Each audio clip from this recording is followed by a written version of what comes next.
Can I get someone to unmute and tell me if you can hear me? We can hear you. All right, great. Thank you. All right, then yeah, I can get started. Oh, wait, it's mine. Yes, it's mine. I was like, okay. Yes, it's actually my duty to introduce Chris. Chris, when did you start working with us? When you were undergrad student in mechanical engineering and doing your double major in robotics. Yeah, right? fall 20, Fall 20. 23. So 22. okay, I don't know if you know Chris, so you probably not. I'll give a brief background. So Chris came to us and said that he wants to work with us. I think he was doing something for Spencer, one of our PhD students, and then started working in our lab. And we are like, yeah, Chris is working with us, now. And Spencer is like, yeah, I have a great friend who can work with us. And then I'm like, okay, but I now hired Chris, so I can't hire anyone else. And then we figured out this is the same Chris. So I was like, oh, Chris is not with us. So he first started doing the Delta manipulator for Zachary's class project, actually, if I remember it correctly. And he figured out what we didn't know about the control, something about controls, I think, very quickly. Yeah. And we were very happy. And when I said Oliver that, hey, I want to hire him for the master's so that we can continue in the project, Oliver was surprised, saying that, wait, isn't he already a master's student? I thought he was a master's student already. So I'm like, okay, great. So you're not a post-it. So you're hiring. And then very timely, we had an MFI project, basically focusing on Lego manipulation, assembly, and disassembly. So I asked Chris if he wants to work on this project, and he thankfully accepted. Yeah. I think we make great progress. I mean, you make great progress when I say we. So we will hear more about this today. Yeah, thank you. It's exciting. Mhm. Go for it. All right. Yeah, hi everyone. Welcome to my thesis talk. Today I'll be discussing my research with robotic Lego assembly and specifically using Vibro-Tactile feedback. Thank you to my committee, Zainab Tamel, Zachary Erickson, and Kevin Zhang for being here today. And then before I get started, I did bring some end effectors around. If you guys wanted to look at these, feel free to show and tell. I guess I'll give them to Zainab. I will pass it around, but I think we need some Introduce explanation. first. Yeah, do some explanation. I will pass. I'll explain them soon. But yeah, these are basically the end effectors we're using to pick and place Legos and do the assembly tasks.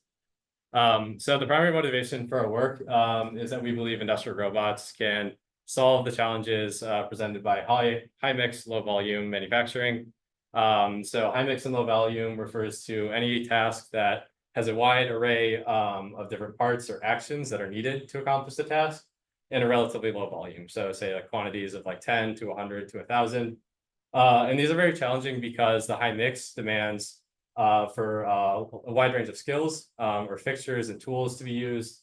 And the low volume makes it prohibitively expensive to invest in like high volume tooling, like molds, casting materials, anything that's repeated multiple thousands of times is too expensive to be used in this context. So we need solutions for these problems. And second to note, the high mix, low volume problems come up a lot for small businesses.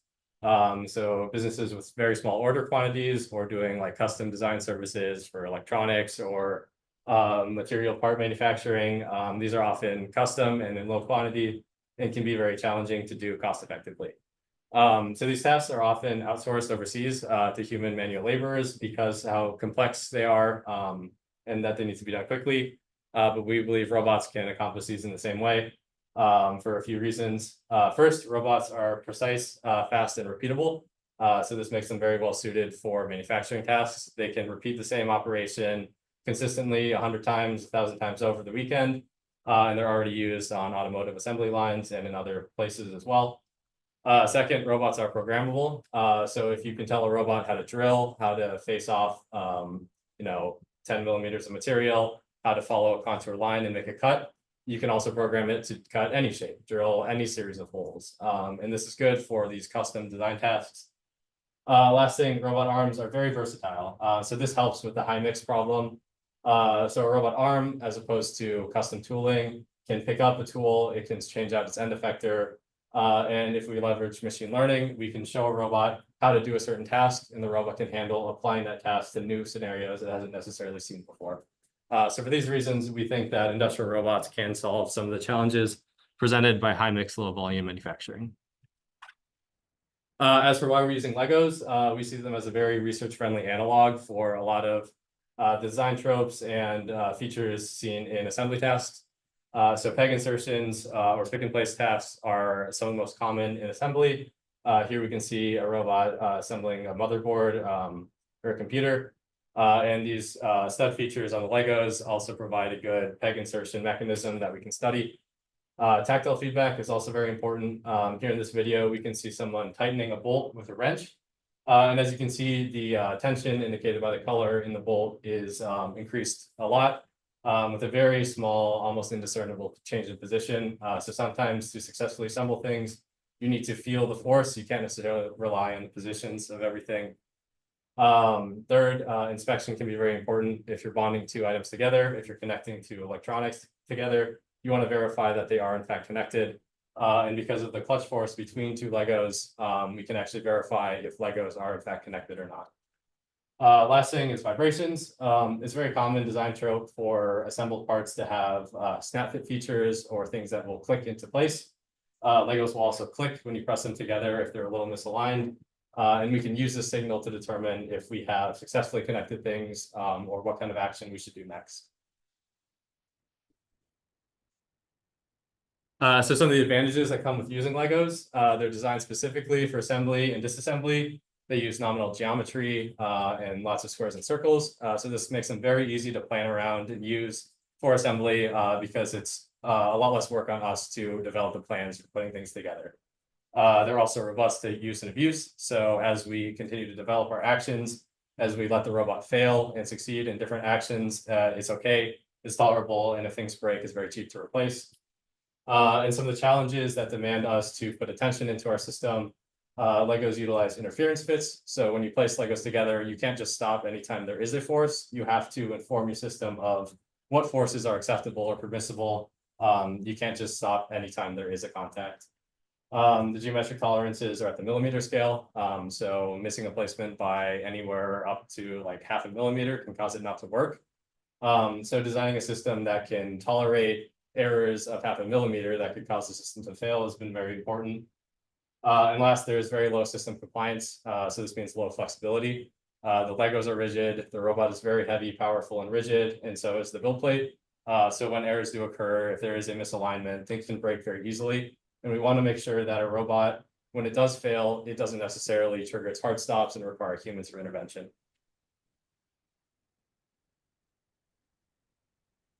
So the agenda for this talk, first I'll discuss Brick Pick, which is our actuated Lego gripper. These are two of the revisions, number 1 and number 3.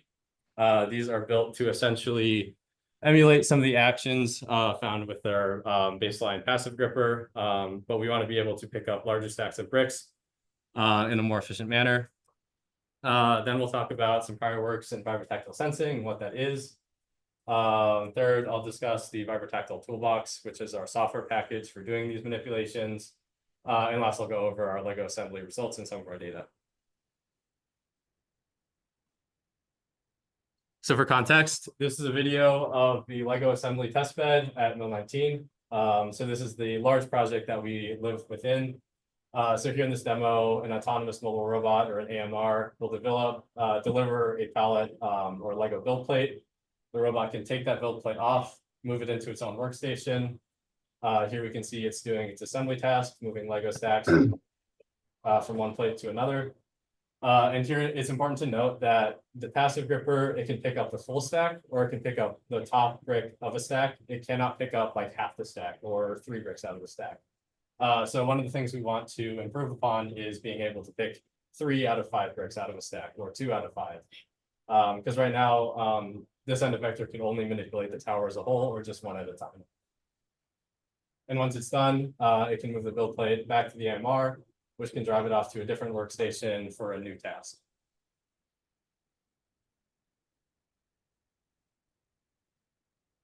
This video is so, is it real or is it simulation? The green is so bright. It's real, yeah. So I was like, wait, This is real. Yeah, it's a pretty like cartoony looking workspace. Oh yeah. So the end effector seen in that video is what we call the passive gripper. So this is a simple design. It's a 3D printed part with a 2x1 Lego block glued to the end. In order to pick up Legos, it uses this supporting feature like a corner. And this allows it to grab onto the side of the Lego while it does its rotation.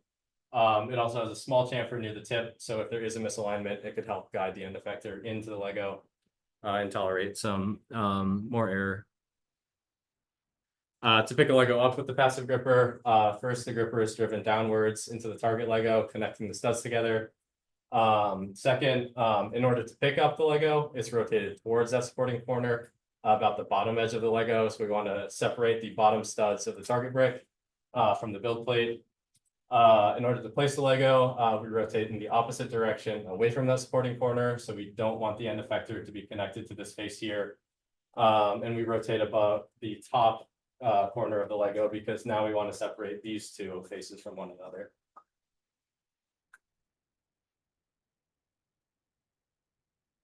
So now we'll get into the design and development of BrickPick, our mechatronic end effector. So for revision 1, we're exploring the use of these extendable moment plates. These are features that essentially allow us to extend that corner from the passive gripper down along the payload stack, allowing us to support up to 5 bricks, depending on the revision. It also uses a plunger to deposit the payload stack instead of a rotation. And this is faster and more consistent because when we try to rotate, say we're placing a payload of 3 onto another tower of 3, we already know that that rotation won't work out with the support plate, so we need another way to deposit that stack. This is also faster, and when we rotate, we also occupy space in the workspace. So for assembly, the plunger tends to be more operable. This design has a 6-volt power cord for power and a USB connector for serial control. For the BrickPick end effectors, the picking process is mostly the same. We just add one step where we extend the plate down to the target brick for picking before we do our rotations. And then for placing bricks, again, we use the plunger to deposit the full payload stack. If you wanted, you can also use the picking action to deposit a portion of the payload. So say we only wanted down to the yellow brick to be placed. Say we wanted to play, like had these 4 in a stack, we wanted to place down to the yellow. We can move the plate up to the yellow and essentially just pick these 3 bricks with that action.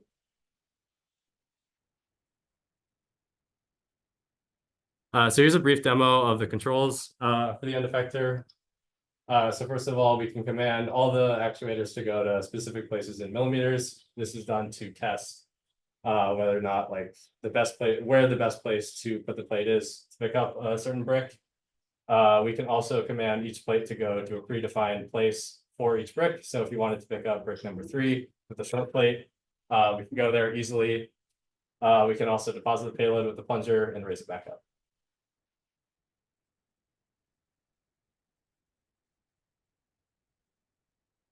And here are just 2 quick views of the first revision. So here we can see the end effector in action, picking up 3 Legos from a stack of 5. And here we can see it mounted to our UR5 robot, which is notably a lot bigger than the Yaskawa robots at the Lego testbed.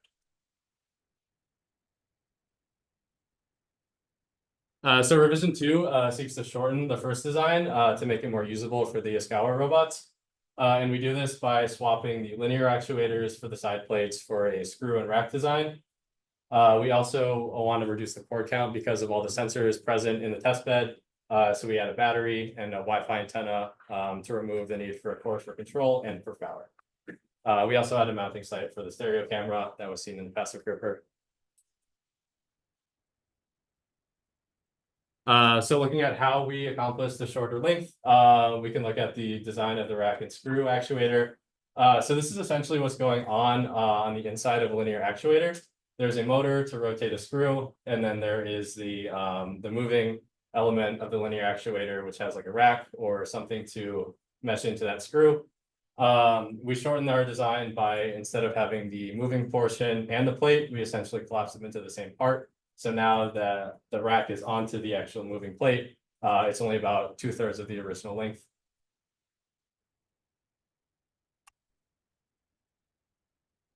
We also had a feature to mount the camera and the battery. So the camera notably is positioned so the entire payload stack is always in its field of view.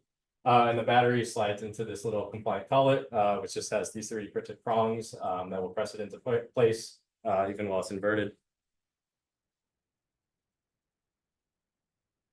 And now we can see a demo with this end effector running on the Lego test bed. So we can see it manipulating stacks that are about 6 bricks tall, and we can take 1, 2, 3, and 4 bricks from it.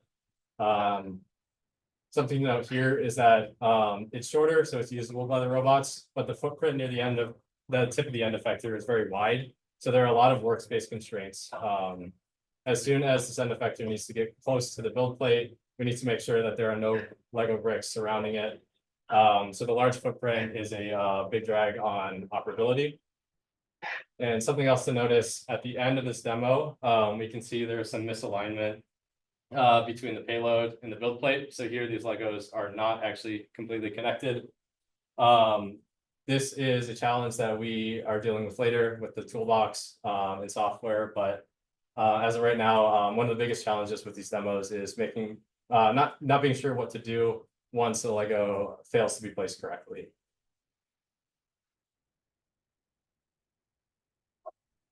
And looking at the last revision, that's this one featured here.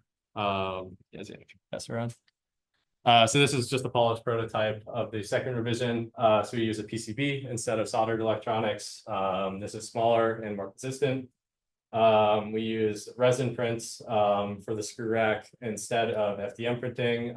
This is just a higher precision way to do it, and there's less mechanical failures.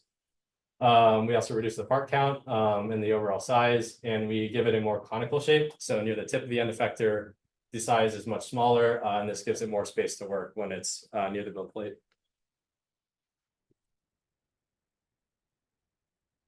Looking closer at the electronics, we can see our PCB with connectors for the motor and the battery. We have 2 voltage regulators for the motors and the controller. And we can also take a closer look at this debugging display, which shows where the end effector believes the motors to be positioned. It shows the PID target. It'll also show the IP address. This acts as a Wi-Fi server for control. And last, again, we'll show the same demo with the second revision repeated with this one. We can see there's a lot more space around where it's trying to manipulate the blocks. If we wanted to add obstacles, we could, and it would do that no problem. But there are still constraints with the overall size of the end effector.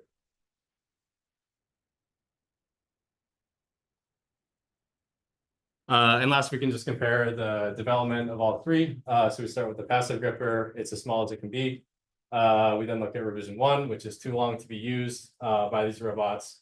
Revision 2, which is usable, but way too wide in this area. And then revision 3, we're getting a similar footprint to the passive gripper, but again, it's not completely as small.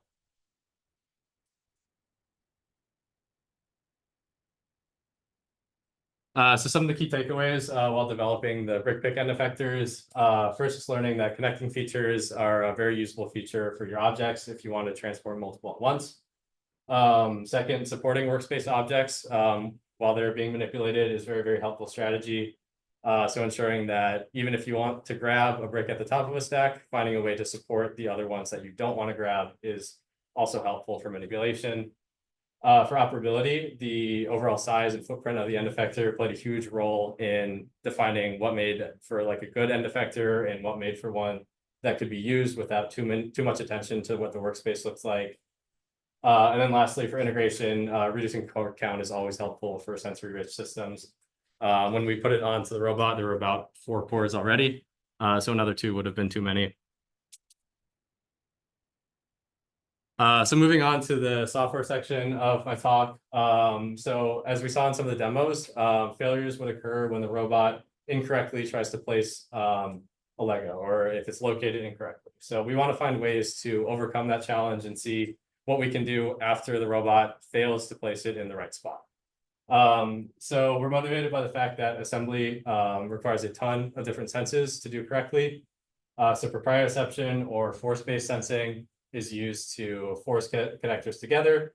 It's also used to check whether or not things are connected, and it's used again to prevent damage. So if things aren't really going together, or if it's too hard, you want to stop and try again.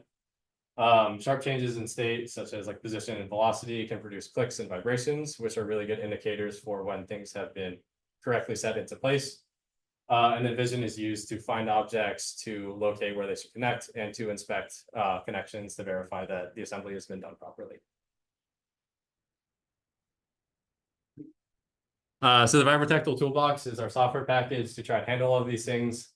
It is ROS-based, and ideally, it is separated from some of the hardware or the specific tasks that it can do. So we propose using audio, force, and visual feedback in our pipeline to do robotic assembly skills. And ideally, our goal is to allow a robot to autonomously try these new manipulation tasks, let it fail, let it succeed, and have a self-supervisor inform what its next execution steps should be, along with what the outcomes of its actions have been.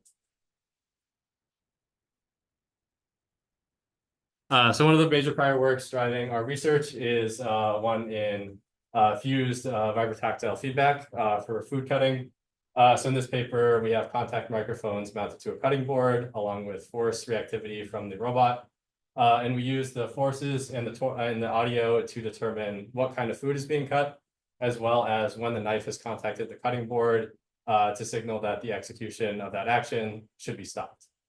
So this drives two things. One, just using Vibro-Tactile input for manipulation.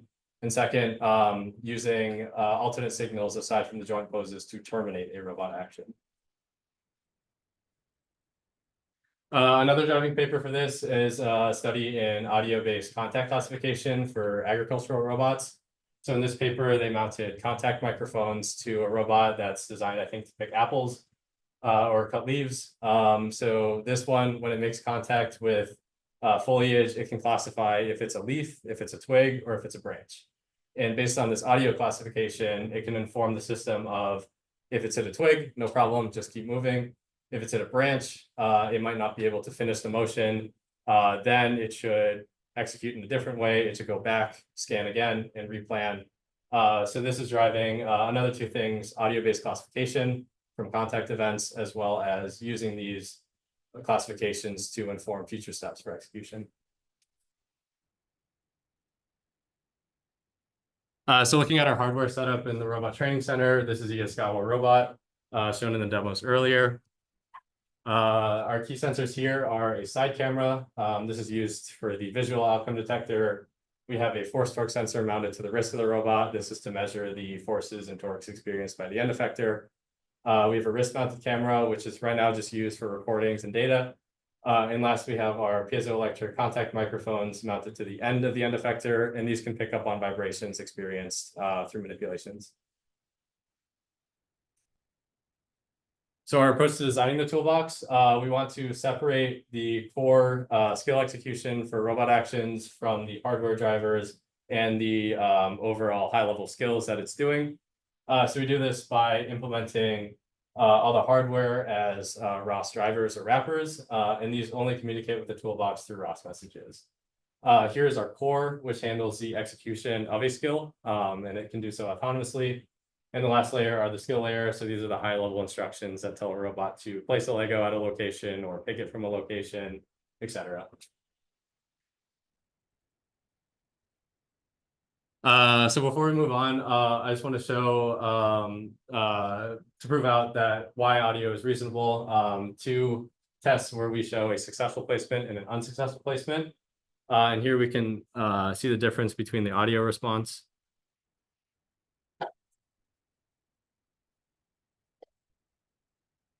I'll play this one more time.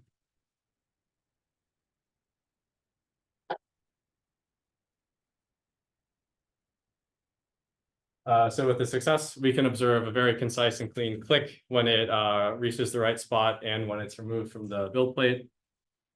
And comparing that to the sound of a failure.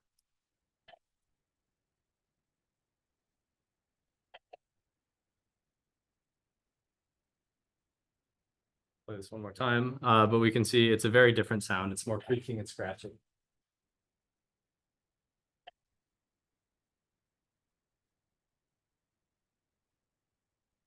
So we can hear the difference humanly between these successes and failures. And we can also look more specifically at the audio responses. So these two images are the spectrograms. And when it's successful, we get a very concise vertical line to indicate just one click event. Whereas when it fails, we can see that the noises are spread out across a much wider range. It's much less concise. And this is coming from the scratching and the creaking sounds. So visually as well, we can see that we should be able to discern between successful and failed contact events.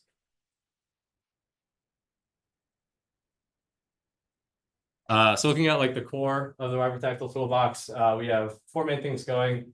So the first is a task script. This is just a list of skills to execute. So this would be place from pick from location 0, place at location 1, etc. And this is just a very high level Python script. Next, for each skill that the task script calls, these will execute with the terminators and the outcome detectors and the robot controller. So this will be a series of actions commanded to the robot controller. The actions will stop when the terminator informs it to. And if it has an associated outcome with it, it will call the outcome detectors to see if it has succeeded or not. And again, we like to treat the device drivers as a black box. We just need their sensor information. We don't need to know what kind of sensor.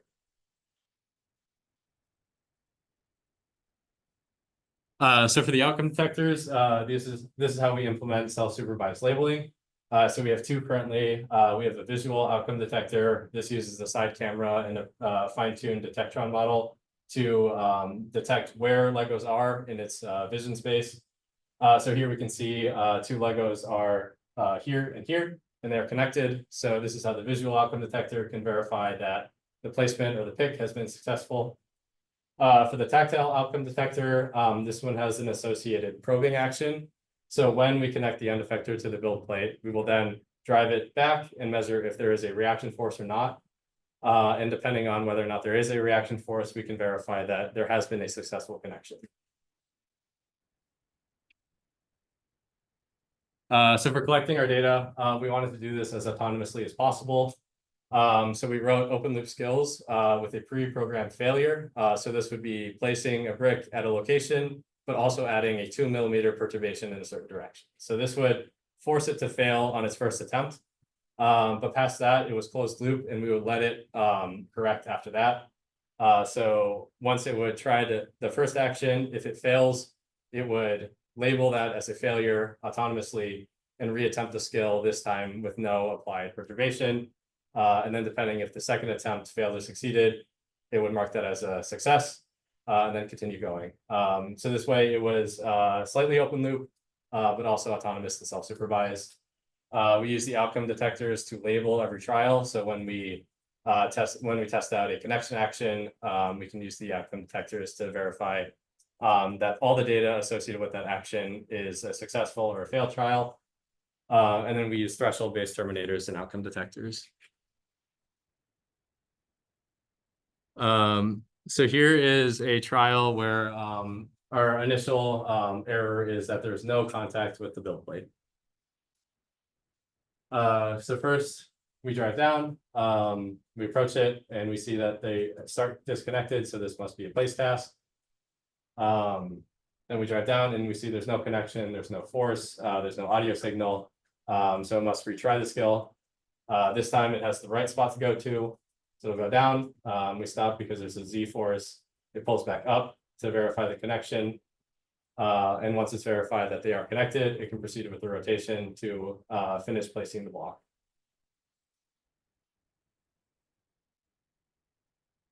And then the vision determines if the rotation has been successful. So for clarification on this slide, this is all sort of like pre-planned trajectories in this case? Yeah. So yeah, the trajectories are pre-planned. It is the decision-making that isn't pre-planned. So the robot has to evaluate if it succeeded or failed, but depending on what it decides, we will inform it of the next correct thing. So if it fails, then it drops down into perform a deeper action, like a pre-planned deeper action, or Yeah, so we basically Essentially, there's not a reactive control loop here, right? yeah, correct. So we tell it what the error is and how to correct it if it detects a failure, but we don't tell it if it will fail or not. So we would like to use this data now that we have the trials of it failing and then correcting itself and what that corrective action was. We would like to train something to do that. But for starters, we need the open loop data to actually get those corrective actions.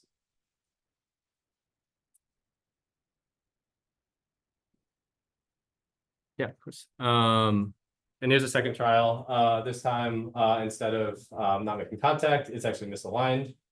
So we can see it'll try and do its connection again. We see a very large spike in the Z-force. This causes it to terminate its action. When we pull back up, there's no reaction force, so there has not been a successful connection. So now it'll try again without the error. It'll verify that yes, it's successful. And now it can proceed again with its placement.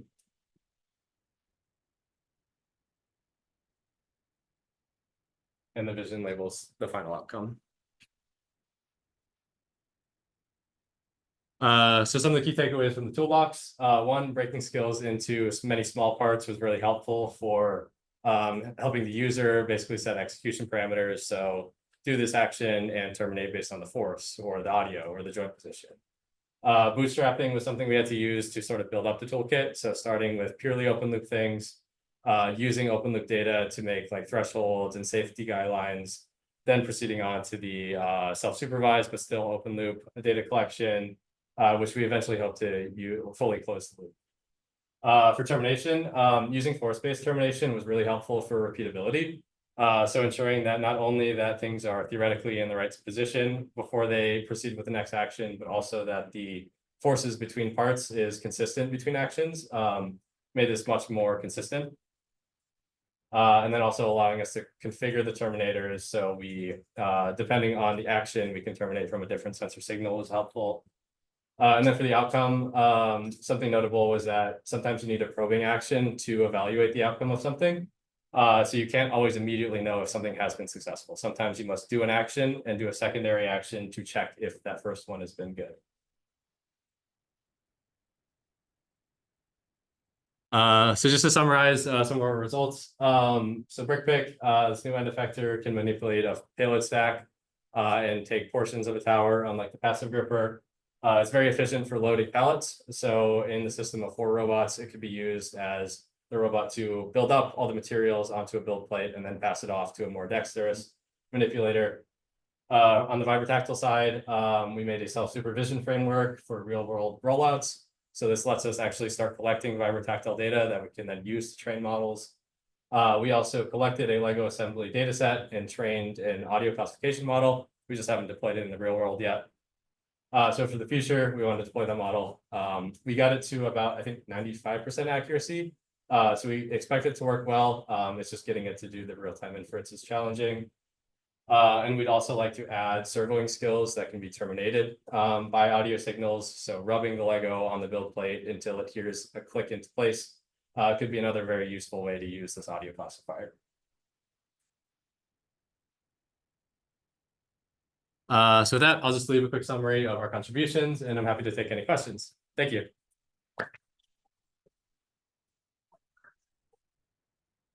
I always get confused. I guess I could ask you to ask questions first, or ask the. I actually, it's entirely up to you. I've seen it go either way. Oh, really? Yeah, right?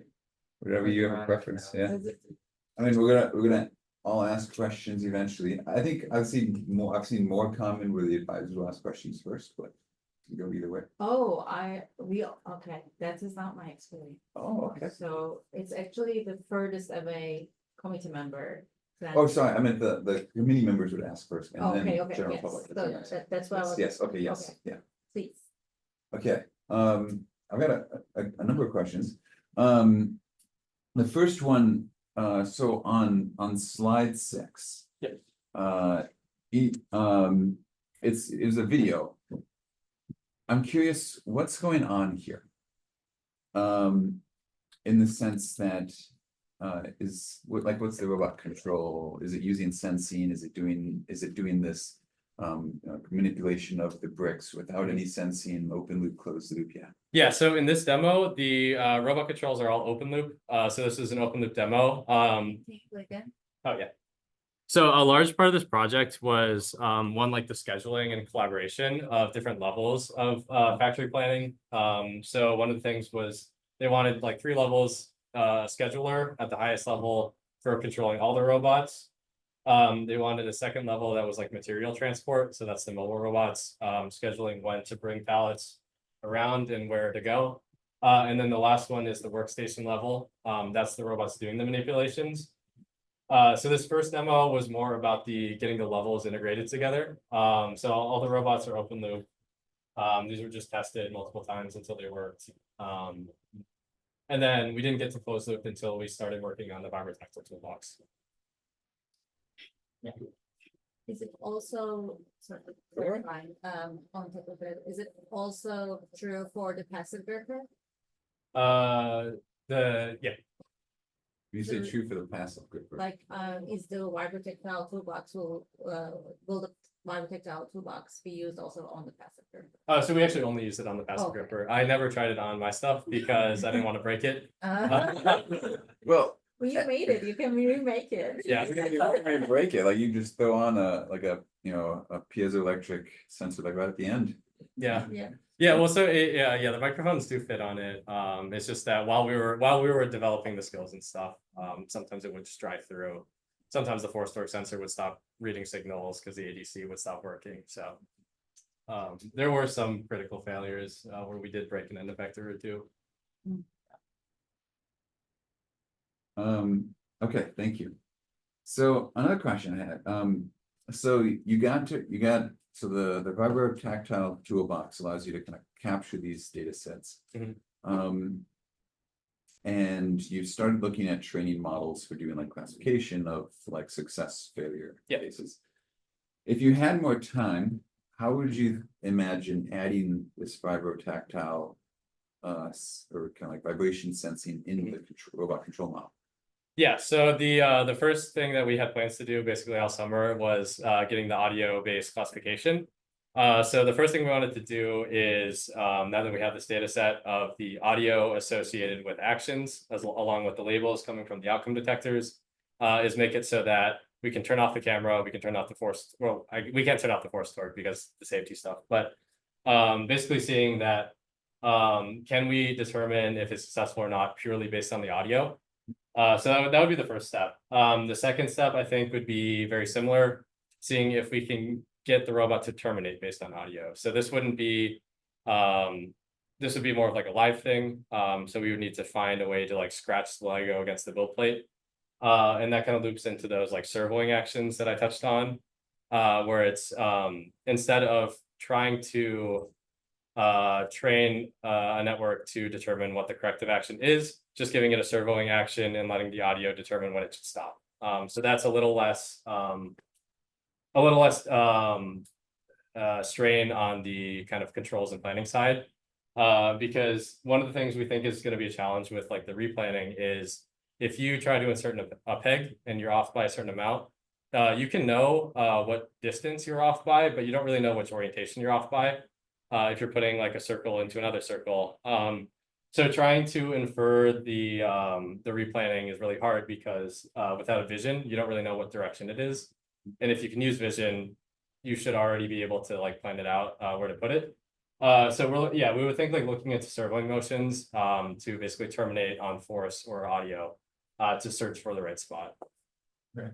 So if I kind of summarize that, it sounds like your first thoughts are, let's use, you have the robot controller do its thing, which is sort of like follow either predefined trajectories, learn trajectory or something, right? Yeah. And then you add on top of that like a supervisor that uses this vibration feedback to essentially override that controller. Is that right? Yeah, basically. Yeah. So we treat the terminators as like interrupters. So we'll give the robot an action and it'll continue doing it until it gets a termination signal.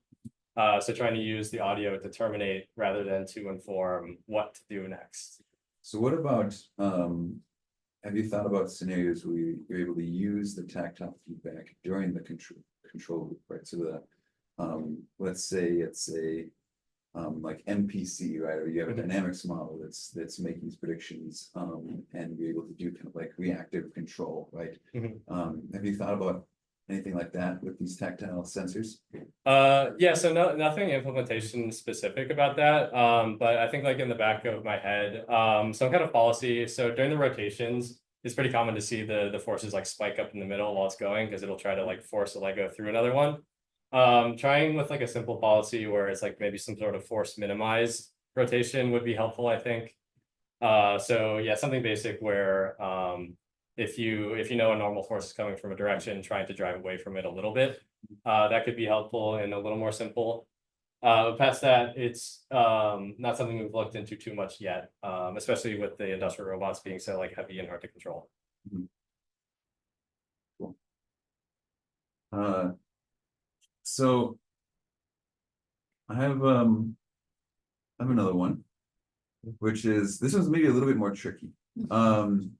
So a lot of what you showed today is great. I think like it makes really good progress in terms of like Lego assembly. I think that's awesome.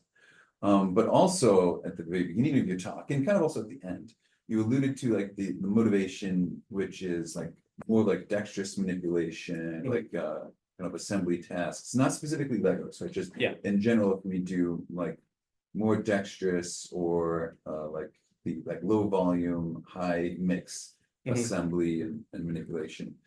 And so I'm curious about how much do you think, like how much of what you've built is specific to Lego assembly versus what can actually be generalized to like the bigger class of problems? Yeah, so there's actually a good slide to point to. This is something we tried to stay very intentional with while we were developing, where we basically wanted to keep the Lego skills separate from like the core packages. So these skills are basically implemented as like dictionaries or JSON files, which it's a robot action, termination configuration, so telling it how to terminate, telling it what outcome function to call, and then basically just any other parameters like a position or something. So these are kind of abstracted away from our execution loop. So on that note, we believe we can still use this like core execution for a more generalized set of skills. And then I think another thing to note there is that some of like manufacturing and assembly, it's like a very kind of medium set of primitive skills. So like peg insertions are a very, very large part of assembly. And you can even abstract that up to like just general like matching holes to extruded portions. So like a peg insertion can be a very abstract and general thing.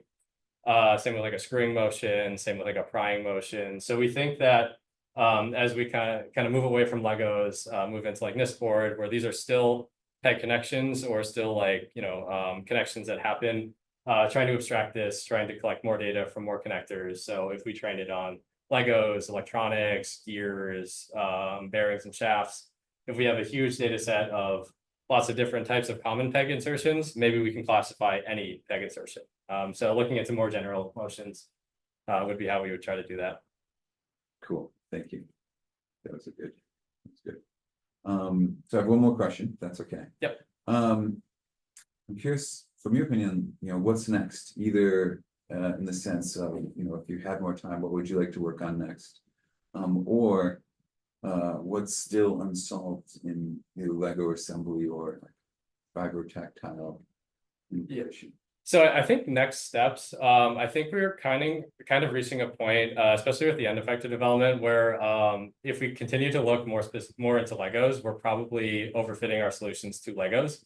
So next steps for us is looking into other objects that behave similar to Legos. So the NIST board, which I should have made a slide for, this is a board full of electrical connectors, just like shafts and holes and whatnot. So training, making skills to do just those general NIST board insertions would probably be the next steps.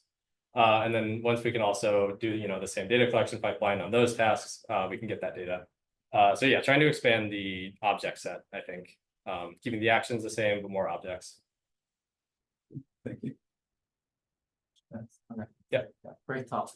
Thanks. So if you were to try and improve the accuracy using the Lego gripper itself, what would you change to improve it? Or like mechanical? So this doesn't necessarily improve the accuracy, but something I would definitely consider is adding a compliance stage to the end effector. I think adding a way for the end effector to be like rotated or displaced slightly could help us with the servoing, especially considering that we're using like an industrial arm, which is very heavy and non-compliant. So adding like maybe like a rubber stage. I've read a bit about like virtual center of or remote center of compliance, where you can specifically design a component where it will spring around like the tip, which is very helpful for peg insertions because you want it to wiggle around like the end.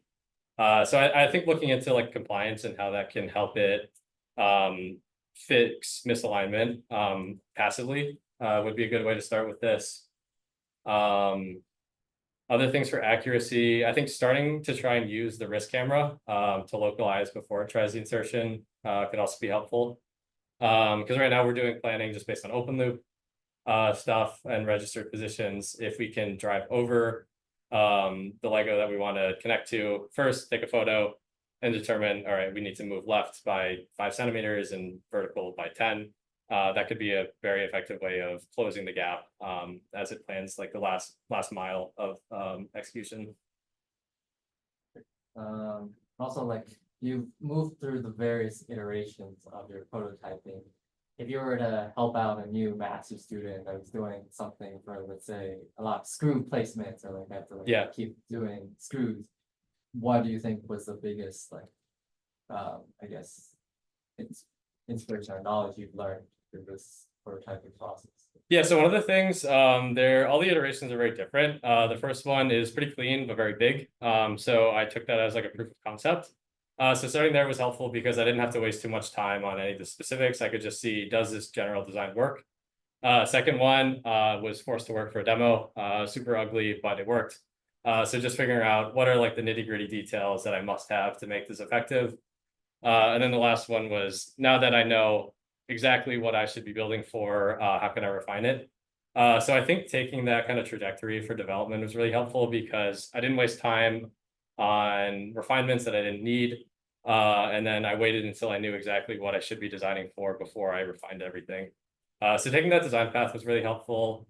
I think another thing I would also add that I should have done more is just documenting as you go.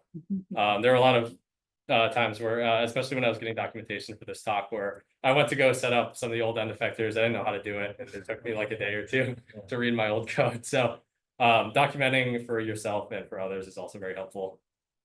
I wish I would have done more of that. Awesome. So great talk. Thanks. Very good. I will ask questions related to what Zachary and Kevin asked. So you talked about how generalizable your software is, and then you said that the next step can be like for different tasks or different objects, like peg insertion. So how generalizable your hardware is, or how easy to modify your hardware for, if I say the NIST connectors, for example. Yeah, so the hardware is where it gets tricky because this is specifically designed for Lego bricks that have these stud connectors. So I would say that this end effector definitely does not generalize to picking up other types of objects. It's suited for the specific like connection interface. So like a note on that is like, if you want to design pallets that can be manipulated efficiently, you should look into like Lego studs or connecting features. But as far as the end effector goes, this is more of something I was forced into. Something else we did find is that the footprint near the objects it's grabbing is really important. And with this end effector, it's fairly big compared to like a parallel jaw.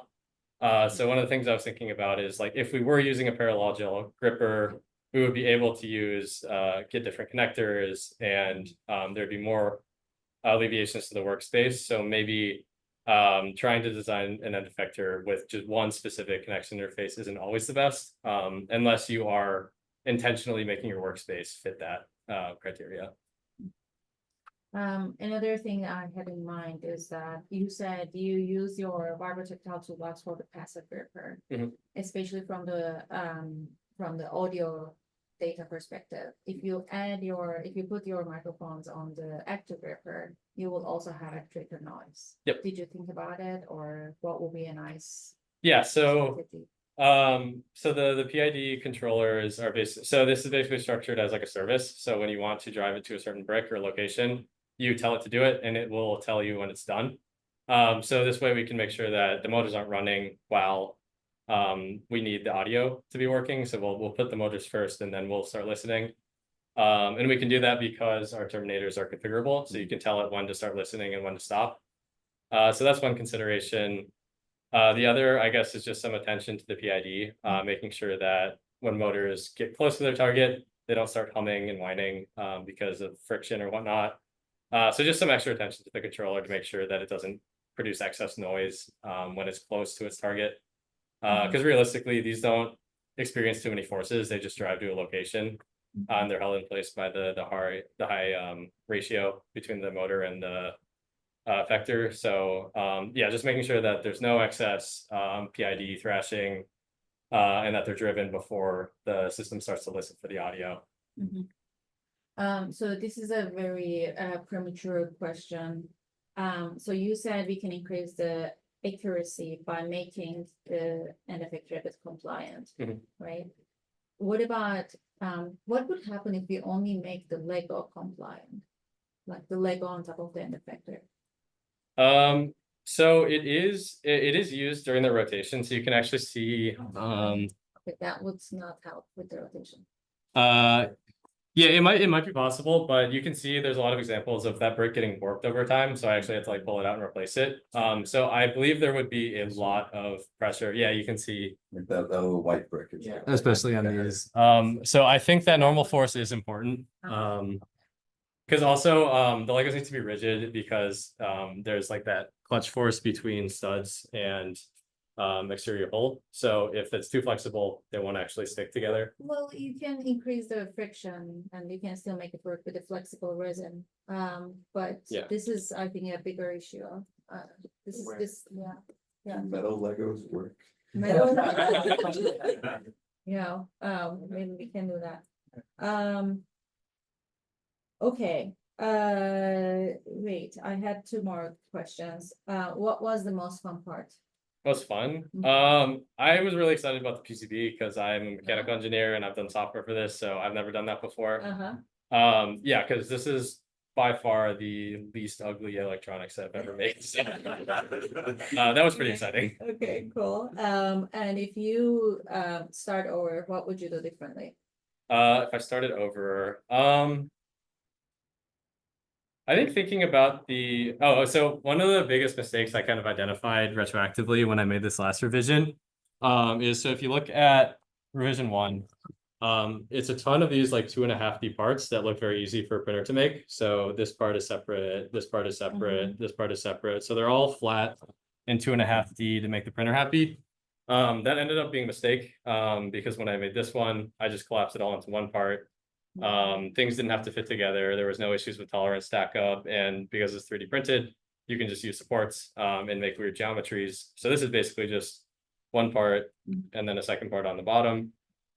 So yeah, just collapsing 3D printed designs into one solid housing was way better for space usage than basically every other design trope. So yeah, just keeping that in mind, that know which tools you're using to make your materials and use them to their strengths, not weaknesses. Great. Okay. Oh, there's a chat. Oh, okay, cool. Any questions in the room though? Yeah. I have a question. Yep. So, fantastic work. Thanks. Thanks, Oliver. All of these are gone. But I mean, I should acknowledge that he was very helpful during this project. Yeah.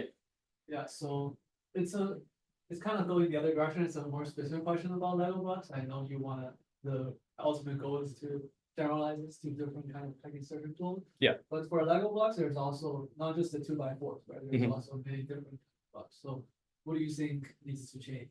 If Yeah. You wanted to generalize. So we actually put attention to that when we were making our data set. So when we were doing the manipulations, we did it with these 2x4s. We also did it with 2x1s, 4x1s, and then 2x2s. So yeah, we paid attention to adding a wide variety of Lego blocks. And we actually did see that the sounds were different between them. If you can imagine, like trying to pry this one off the long way produces a bit different sound from going the short way. because there's a lot more studs being ripped out. So making sure that we have some robustness to the parts when we train our models. As for blocks that don't fit this like basic build, that's again where it gets a little more complicated, where we might not necessarily be able to use this style of gripper. I think collapsing it down to a 2x1 is probably better for being able to get the smaller bricks. And then also having a finer control over the position of the plates can allow you to get like, you know, half the height or like an eighth of the height even. So that could get us like smaller and flatter. But once you get to the weirder parts that are like smooth on top, or trying to pick up Legos that are, you know, surrounded by 4 others where there's no edge, that's where it gets really tricky, and we might consider things like parallel jaws or suction. Yeah, thanks. Other questions? Wonderful presentation. I had a question about the slide that I think complements this one really well, which I think was towards the beginning, that was like connecting like real world applications to Lego specific stuff, like you had. Oh yeah, that's like Um, slide 2 or something. yeah, I don't know, somewhere towards the beginning, but my question was about like, how did that sort of develop throughout the project? When you started, were you like certain of certain like similarities, and did you learn about others as you proceeded with the project? Yeah, so like just like finding out about these, Yeah, like finding out about real world like similarities and. yeah, so a lot of this came from like doing the lit review before I started working. So reading about like what robots are being used to do manufacturing tasks, like how they're used, and also working out of Mill 19. That's where the Robotics Manufacturing Institute is now. So there's a lot of machines running different tasks. So I could watch them run robots to weld, to like grind down things, and to do these like pick and places for electronics. So yeah, this came from mostly the lit review and looking at like what kinds of assembly processes aren't actually done by robots, to see maybe there's some gap that we can fill. Thank you. No? Sure. Okay, so as you were kind of thinking through the Legos, right? You highlighted they're cheap, they're kind of you can break them, you can do all sorts of things. But could it also serve as a corollary, because I'm assuming that the shapes aren't necessarily perfect. And so the corollary for kind of outside uses would be that things that are cheaply made have kind of wide variability, and that some of the training that you have could theoretically be used to help drive a little bit more of a standardized process for things that are inexpensive but don't necessarily have tight tolerances. Is that something that you could correlate to as well? Yeah, so one of the projects that they were looking to try and deploy this to is a foundry. So one of the things foundry do, they'll do their metal casts, and then you need to go in with pins to inspect the size of the holes that come out. Yep. So they were looking into trying to use the toolbox for that, because those gauge, like, so you'll basically take a pin that's, if you want an 1/8 inch hole, you'll take a pin that's an 1/8 inch minus like 0.01. You'll put that through, you'll say this goes through, it must be big enough, and then you'll take another pin that's like an 1/8 plus like 0.05, you put that in, you'll say this is too big, so the hole seems to be in a good range. They wanted to use this toolbox to do similar operations, because those are in essence peg insertions that you stop when you feel too much force or not. So that, yeah, that's one of the things we're looking into, is like for inspection, it's good to have the feedback of the force, because things may or may not fit. But as for Legos, they're actually surprisingly very high tolerance, because they're mass manufactured. They just have very nice casts. Yeah, I think the Legos, like the machine tolerance of these is down to like 0.1 millimeters. Yeah. At least. So these are actually very nice. But Interesting. Yeah. Yeah, because I was thinking corollary, because I spent time in healthcare, and the corollary on kind of low volume, but kind of high variability solutions. A lot of times, if you think about mixing of medications within hospitals, and so if you think of the vials, super expensive drugs that are $50,000-$60,000, but they're putting in glass vials that are as cheap as possible from a manufacturing standpoint. And then you try to actually think about IV bags, which is another really cheap kind of plastic, but with kind of fluids inside. I thought this might be an interesting application beyond just manufacturing, where there's life-threatening things, but you're talking about mixing drugs that are done in a hospital with a wide variety. And that costs literally like this, the cost of a Mercedes-Benz when you kind of take it from one place to the next. So, I mean, I think about kind of the application here, there may be some of that multimodal sensing that I think might have some application, so. Thanks. I don't know if that was a question or not, but. First part, I think. Good talk, good feedback. Yeah. No, I thought this was great. And we've heard so much about your teammates, your professors and everyone. So for us to kind of see how it all comes together. Yeah, thanks. Great. There are no other questions. I'm looking at all of you. I will kindly invite you to leave us, the committee, to talk and chat a little bit. Right. Thank You stop recording Oh, yeah. and then Kick everybody maybe out. the end the Zoom. Yeah. There's also no question on Zoom, right? I don't see any. Thanks, Tim.